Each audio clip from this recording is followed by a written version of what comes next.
Have you ever thought about buying distressed commercial properties or distressed in foreclosure commercial properties or notes?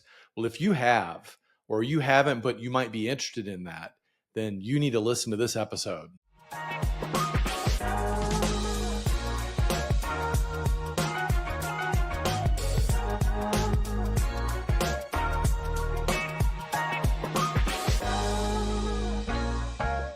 Hey, listeners, welcome today to the show. I have the distinct honor and privilege of having a real commercial real estate expert on the show today, Michael Bull. He's out of the great city of Atlanta, as other people would say, Hotlanta. He's got an agency that he's developed over the last 26 years with about 50 agents. And man, he's doing a lot of things, not just running a commercial real estate agency, but he's which is Bull Realty. He's the CEO, but he's also the president of the office group. He's hosted and continues to host the America's Commercial Real Estate Show online, on YouTube, on podcast. Been doing that, I think, since 2010.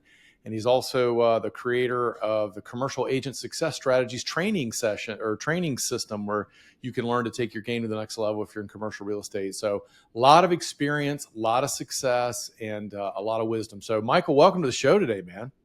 Paul, thank you. Appreciate being on. Yeah. The one thing I didn't mention, and hopefully you get into this, is that you also have a stand-up routine. So I'm excited about that. I'll try not to do any jokes since people probably aren't drinking, right? Well, you never know when they listen to this. It could be, real estate and real estate finance that I'm in. It's definitely can be a high pressure game. So the fact that you've got a sense of humor and you can get up on stage and laugh about things is certainly helpful and something for me to aspire to. So I'm excited about that. But anyway, so I want to dive into a lot of things because you're in some unique areas in the commercial space, and we have a lot of folks looking to invest in different areas on commercial. But before we get into that, bring us up to speed quickly on how did you get into the commercial space and do all you've done to this point? What was that quick journey for you like? To condense it to 60 seconds, maybe. When I was in school, I worked during the day and I got a job renting apartments. When I was 18, they taught me how to renovate and manage apartment buildings.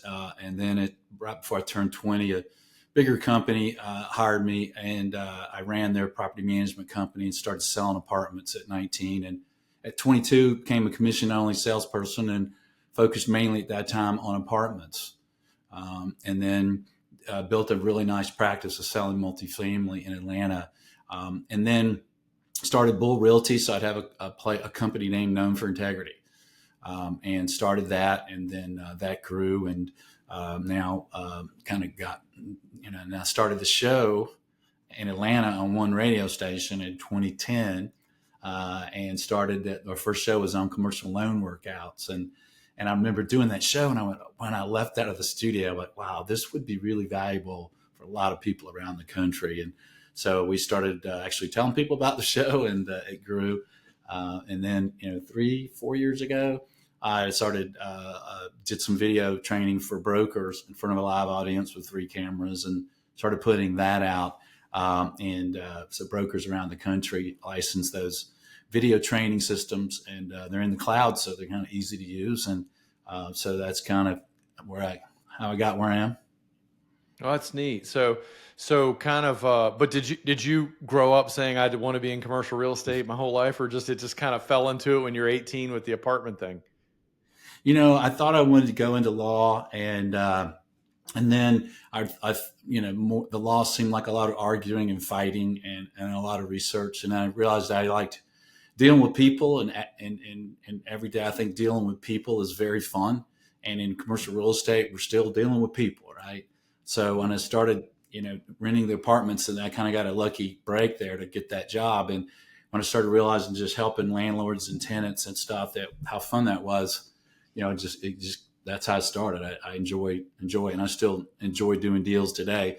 Do a lot of transaction work personally for clients, and it's way more fun than running a business.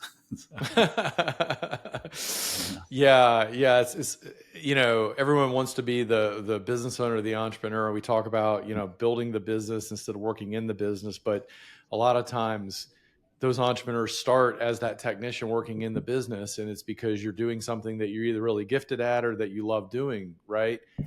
And but at some point you realize, okay, well, there's only 24 hours in the day. If I just do this, now I'm trading time for dollars. I don't really have a business. But as you grow, I had a business, and I grew it to the point where I was pretty much separated completely from, that original work. And at some point you do feel a little distant, right? So to get your hand and stay involved in all that you love and have a business seems like a pretty amazing place to be. Yeah, it's fun. We've gotten big enough now where we have folks that really run the marketing and run the business. And so I'm able to really help clients and our brokers do deals. And yeah, it's fun. I'm enjoying it. Yeah, no, that's awesome. Awesome.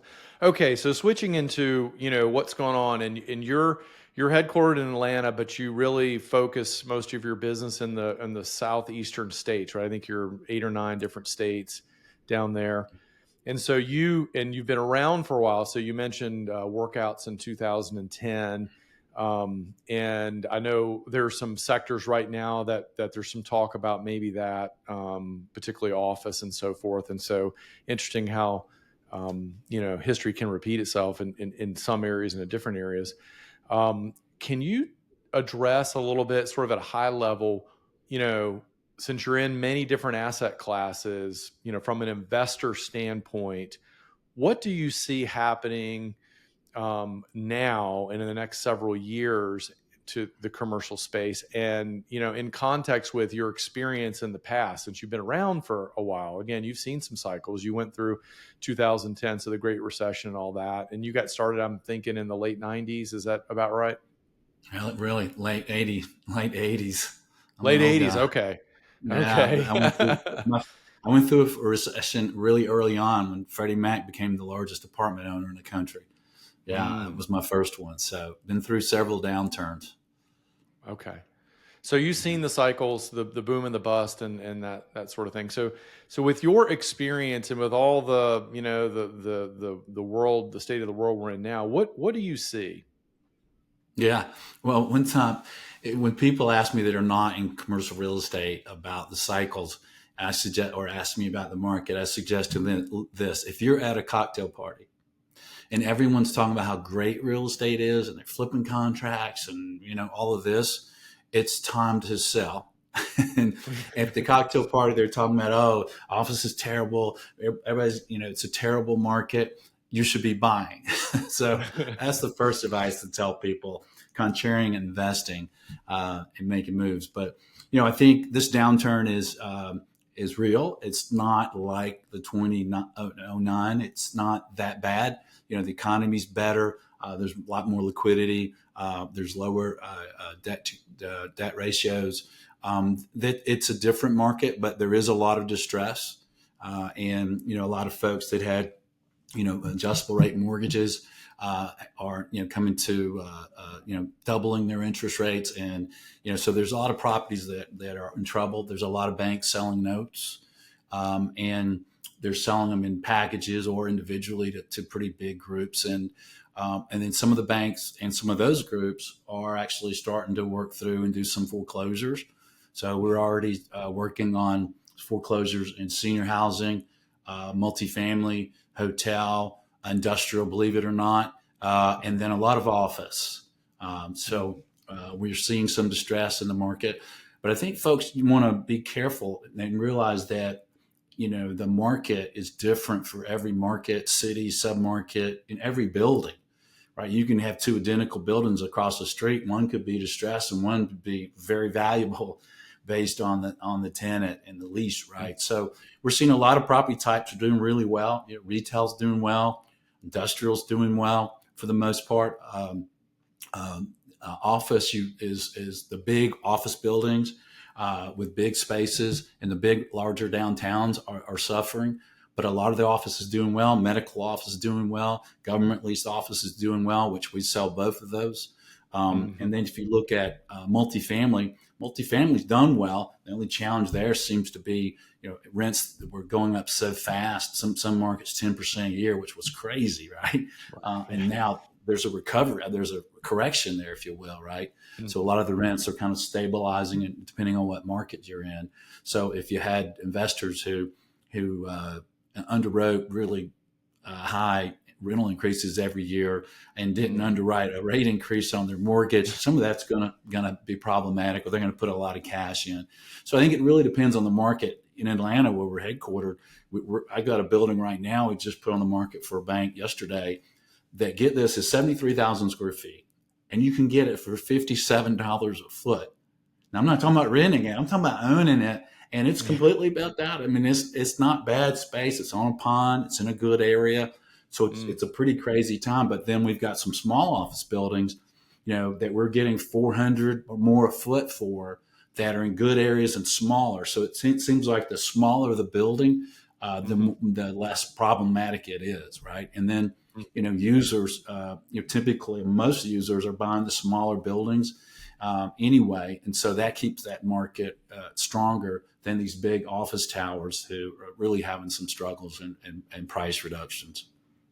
And do you think that the office tower situations really stemmed from the COVID revolution, right? People working from home and then not wanting to go back to work into the building. And if I can work from my house or maybe even relocate to somewhere to the beach or somewhere nicer and still, commute in versus coming into the space. Is that the primary driver, or are there other drivers on that, would you say? That's the primary driver. And of course, every property type's dealing with the rapid increase, which I think was too rapid by the Fed, if you're listening, Fed. uh, the but Hey, I think Ben. that so everyone's dealing with that with every property type. So that's compounding the problem. Yeah. But yes, and it's going to take a little while for office to recover. I do think it does recover. I think we're human beings. We tend to think about the world is based on what we're seeing and dealing with right now. Mm-hmm. And I think office will recover. There'll be a lot of buildings torn down. There'll be a lot of buildings converted to other uses. New Mm-hmm. supply will stop. And then demand will continue to grow, and especially markets like the Sun Belt and Atlanta. So, office values and performance will improve. The question is, how long does it take? And certain properties are certainly doing really, really well. It's interesting. My daughter, talking to her last night, she's in environmental economics, and she was working from home or working from anywhere, and she really loved it. And tell me how much she's loved it since COVID. I talked to her last night. She says, "Oh, we got new office space. It's got this great food. It's so cool. I try to go in every day. They'll let me now." I'm like, okay, that's kind of the answer. It's like office space has to be inviting, and the office buildings and guys running businesses and everyone that were grim and just not attractive places to be. That a lot of that's going to have to go away. No matter what the class of your building and space, you want to make it nice and make it Mm-hmm. comfortable in a place people really want to be. So yeah, I mean, people are really in, I guess you could say, the experience economy, right? I mean, it's come around the Mhm. last, I don't know how many years, but they'll pay for experience in many cases more than an asset per se. And I have a great friend who owns it's an office. It's not just a furnishing company, but they design the interior spaces of these buildings, and then they provide all of the accoutrement that goes in. And it's what he says is like they're all trying to create this experience. And I think I remember hearing the first time, and he was talking about, you hear about the Googles and the Apples of the world putting in these like meditation pods and the sushi stations and things like that, right? Because I think the younger generation also has this expectation that they want things at that level, right? I'm not sure about my generation as much cares about it, although we do like nice things and nice experiences. But that is interesting, and so you think that will pull people back in? Do you think it's going to be to the level it was before in terms of hey, we're going to need you here 5 days a week, or it's going to be the flex thing, and so that's going to change maybe the space requirements that companies are going to have? Yeah, there's going to be a lot of hybrid models. There'll be more work from home, but more and more we're seeing companies that realize it benefits a lot of their employees and their company to have people together. And so a lot of these companies are really investing in their office space if that's what they use to get folks in and have them want to be there, because the economies, we sold so many office buildings around the country during COVID, and a lot of that work from home. And like the groups that we're dealing with that were buying, selling, lenders, attorneys, the work from home, there was a stark difference between the economics and efficiency of dealing with the groups that were working from anywhere and home, and working with people and groups that were in an office together. Just things went faster and easier.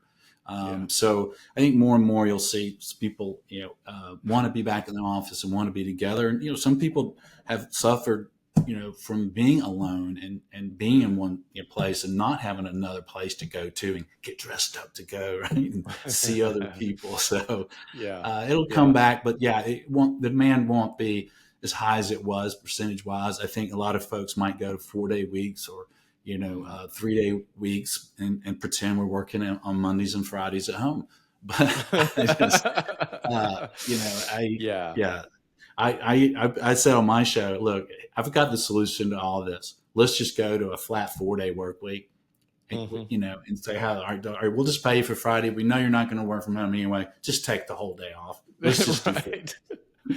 Well, it's funny because my wife she went back to work after our daughter went off to school and everything, and she was kind of bored. And so she's got a 4-day work week, and she just negotiated that up front. She's like, yeah, I'll work, but I'm only going to drive 5 miles. It's actually not even 5 miles, 5 minutes from the house, and only 4 days. And so she's like, it's great because, the Friday you're just kind of adjusting to not working. It used to be your Saturday. And then you've got a Saturday where it's like you're really off, right? And then Sunday you might be sort of gearing back up. And so I think studies have proven the 4 days you can be more effective than in 5, particularly if you have like task or target related goals, you're output related or driven versus necessarily time for dollar, kind of the industrial model, right? Yeah, well, that's a good point. When I was a young man and I was studying all the top producers in commercial brokerage around the country and what they do, and I was working 5 days a week, probably 11 hours. I was working Saturdays most of the day, and occasionally working some on Sundays. And I was studying these top brokers around the country, and I noticed that a lot of them had times where they took time off and did this and did that. So I went, you know what? I'm going to start taking off Friday at 5 p.m. and I'm not going to do any work until Monday at 9 a.m. I've got a lake home and a boat and a hot tub and motorcycle started. I'm just going to have fun on the weekends. And to your point, my income increased significantly because it was those 5 days I was working. I still did 11 hours. I just love this business. It's fun, but I was working more efficiently. It's like, about to go on vacation, and that was a vacation to me to be off that long. I wasn't used to it. So I was more efficient with my time during the week. So that's a good point. Yeah. Well, someone says, if you could pretend every Friday is, the next day you're going on vacation and you wrap it up, right? I mean, So it'll be interesting to see where that goes. I mean, no crystal balls here, but I think we might be better off as a result of it, as a society. But so switching gears a little bit back to this idea of, you started your radio show with buying distressed notes, or it was in the distressed or the workout situation back in 2010.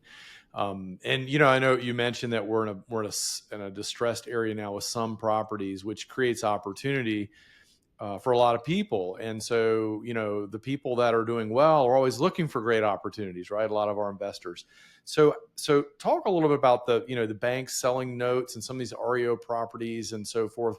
How does somebody get involved at a level, where they're not a big venture capital fund or whatever, but they're an investor and they're like, hey, this does make sense to me. I want to buy into part of this. And ride the upside because, you've got the stock market is one thing and, but real estate is something you can put your hands on, you can touch, and, it's not going anywhere. Mm-hmm. Yeah. Well, buying notes needs to be for very experienced folks that have done that because it's not that simple. You don't get the due diligence on the collateral or the real estate as much. And you typically have to pay all cash. And close extremely quickly. And there's always a chance, even if you're foreclosed, that you could get, only what you paid for the note back and lose everything else. So I think I would leave that toward the funds and groups that have a lot of experience in it. But as far as the everyday investor, I think just having relationships with brokers like us around the country that do a lot of foreclosure work, that Mm-hmm. work for a lot of banks, and just getting those relationships and be out looking for those properties. Know what the rents are in the market you're looking, and know what the sales comps are. Brokers like us, help them, give them that information. We want our buyers to be very intelligent about the market so they Mm-hmm. can make decisions and make them correctly and make them quickly, especially when it comes to foreclose. Some of our foreclosed properties will sell, within a week or week and a half, and get multiple competing offers. I just get those relationships, keep looking, make sure you know how you're going to fund it, and be ready to go. And when you look at something like that, a foreclosure opportunity, you're really considering the Stephen Covey model, right? But you know your exit plan when you're going in, right? I mean, start with the end in mind. What are we going to do with this property? Are you going to hold it? You're going to lease it up? What's the plan, right? Yeah. Yeah, absolutely. And if you're a user, that becomes easier, I guess, right? You're going to use Mm-hmm. it, and that's what mainly matters. But yeah, Yeah. I think the exit it should be planned in the beginning, as much as it can. So absolutely understand how you're going to manage it. How, if there's capex, capital expenditures that need to be done, what are the best folks to do that? What should you do? Sometimes engaging an asset manager, someone that knows the properties and knows how to do those things, can be helpful. We've got some companies that pay us 1% of their rents, and we look at their statements every month, look at the market, and help them with capex decisions, leasing decisions, financing decisions, selling decisions. Just go through all that and just make sure that you have expertise, you have contacts that help you. I think where I've seen folks that fail, either as investors or business owners, is when we think we know it all, we're too smart, and we don't want to engage professionals to help us. I've had clients that how do I put this? They weren't the most experienced, smartest people in the world, but they knew to get good people to help them, and are just Mm-hmm. extremely successful getting the right team around you. Yeah. Well, I think Henry Ford said that, right? When he went on trial, many years ago, he's like, I don't know the answer to these questions you're asking me, but I can hit the button on my desk and bring the guy in who knows the answer to that question, right? And if I Yeah, know who to ask, there you right? go. Yeah, yeah. And We Dan just had a Sullivan client just came. contact. Go ahead. We had a client contact us yesterday that was brought into a broker, brought him an office building to buy, and he wants to buy it, and so he engaged us to come in and help him with contract, with negotiations, with the setup, the management, the lease comps, sales comps, financing, everything, right? And yeah, if you have somebody with that experience, it's tremendous value. So sometimes we get pulled in as an example of folks that they've already found the property, and they Right. engage us to support them. Yeah, yeah. I mean, we tell people we focus a lot, my firm, on helping smaller businesses buy the owner occupied space that they run their business out of. And what I tell them is, this is these commercial transactions. I mean, you might buy and sell a bunch of resident, personal homes in your lifetime, but when you start getting commercial, buying a building or investing in, investment commercial real estate, it's a different world. And you've already said a lot of things in terms of, you could have one building right across the street from the other building, and one is a fantastic investment, and one is is a dog. And there's a lot to know about it, and there's a lot of minds in the field. And so that's what I tell people is, like, you really need to get good insight and experience and guidance, because you can't really afford to make too many big mistakes. And I appreciate what you said about note buying is the same thing. It's like, you got to really know what you're doing, because you could seriously injure your financial future by making a bad decision, right?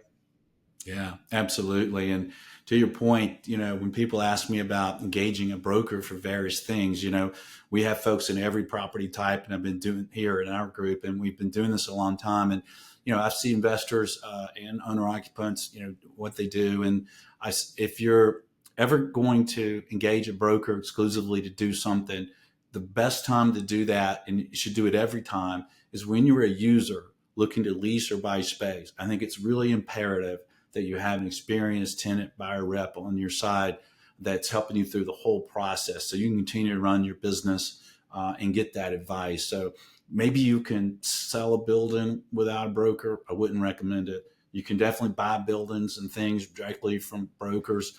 Mhm. And if you're an investor and you have the experience, most of them want to go directly to the listing agent. But if you're a user, I would always hire a broker, even if I have to engage them separately. Just tremendous value. Yeah, yeah, absolutely. I couldn't concur more. And then the other thing that I see too in the commercial versus residential is particularly with the owner users that are new to the space. Everyone knows a real estate agent, right? But most of them are residential. And then in the residential space, a small percentage are really good, and there's a whole lot of them out there that are part time or whatever.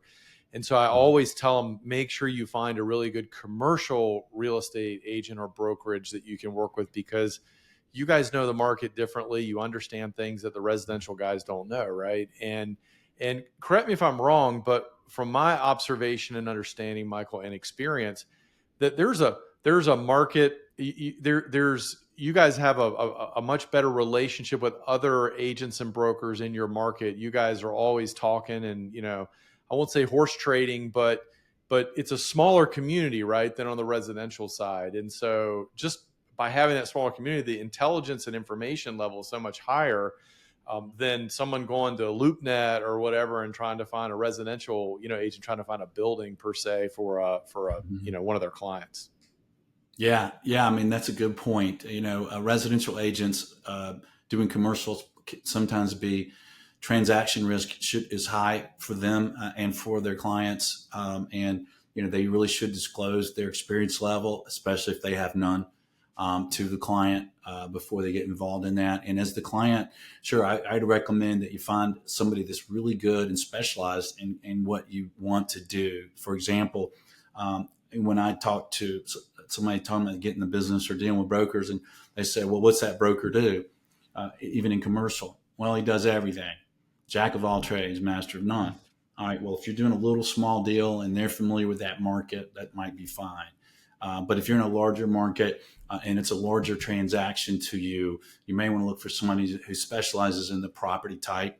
Like most of our brokers here, they only do multifamily, or they only do senior housing, or they only do self storage. It's just, they only do land and developer services. So they, to your point, they know the market, they know the players, they have respect from the owners and the other brokers. So when we call on somebody, our client already has that level of respect because they're dealing with a broker with a good name. It's a real commercial real estate company name, and that broker is specialized, and the other parties know that, and they know the market. We know the minds in the field. Yeah. We know the MO, method of operation of all the buyers. We know all the owners. When we specialize in one sector, we become very valuable and efficient, and that's important to clients. Yeah. Well, the analogy that comes to mind when you're talking about that is, getting legal representation. I know you talked about considering law school at one point in your early career. And, it's like, it's this idea of showing up in court, representing yourself because, you're just, righteously indignant about something you've already lost in 95% of the time, because the judges and the lawyers they all know each other. And I won't call it a good old boys club because there's a lot of gals in there too, but there is this mutual respect, and they expect a professional to represent. And then, again, going even deeper in that area, if it's a specific type of a court instance, whether it's real estate or criminal or civil or whatever, you could have, Vinny or my cousin Vinny, the lawyer representing you, who just kind of, you know, Mhm. didn't even make his way through law school, kind of maybe, graduated and barely, but passed the bar or not.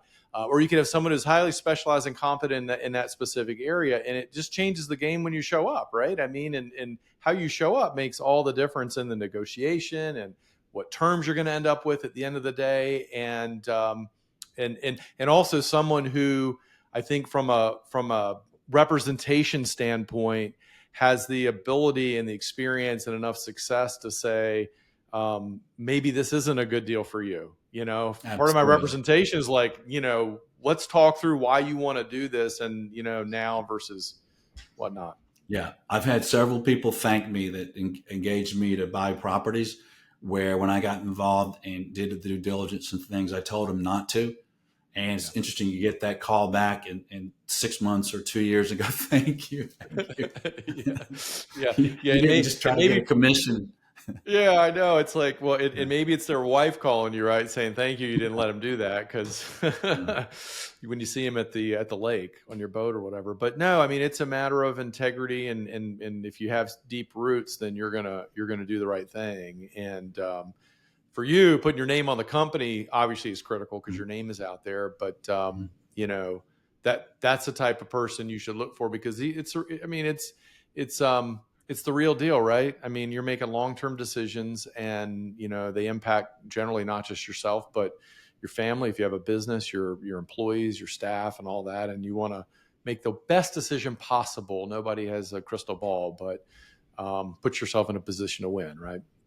I agree. And if you're a broker, we call all commercial agents brokers for some reason, it's slang, but if you're a broker, I think doing what's right for the client and the customer, treating everyone the way you want to be treated, become very, very studied in your market and in your sector and in your service, and give people advice and do enough prospecting that you're not chasing commissions. You can give good advice when they shouldn't buy, or at least you're telling them, Yeah.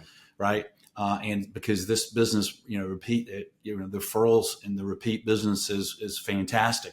It's not like homes. You sell a house to someone, maybe they're there 10 years. I don't know, but in this business, you close a deal, and the next minute they're going, all right, what's next, right? If they're impressed with what you do and how you help Right. them. So I think you want to get very educated in your market and in your skill set to Yeah. help them and add value. Yeah. Nice. Nice. That's awesome, Michael. Well, we're about out of time. This has been fantastic. So, a couple of things. I want to know how our listeners can find you if they're looking for some kind of commercial property help in the Southeast. Want to hear about again your URL for your training and also your show. Yeah, yeah. Well, thanks, Paul. You can reach me at my email's an easy one. It's michael@bullrealty.com. And then you can reach me through our website, Mike. It's funny, people having their websites and they don't have their phone numbers or emails in them. It's like I have both. So at bullrealty.com, you can find my contact. And our show's on all the podcast sites and YouTube. But the show website is creshow.com for commercial real estate, creshow.com. And then the agent training is commercialagentsuccess.com. And I think my contact information should be very easy to find on all three of those sites. So Awesome. Awesome. Well, this is great.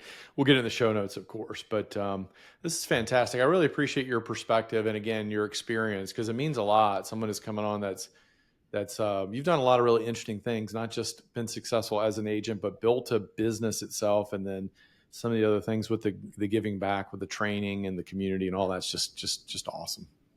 well, thank you, Paul. Appreciate being on. Yeah, you bet. Have an amazing day. Thank you. You too.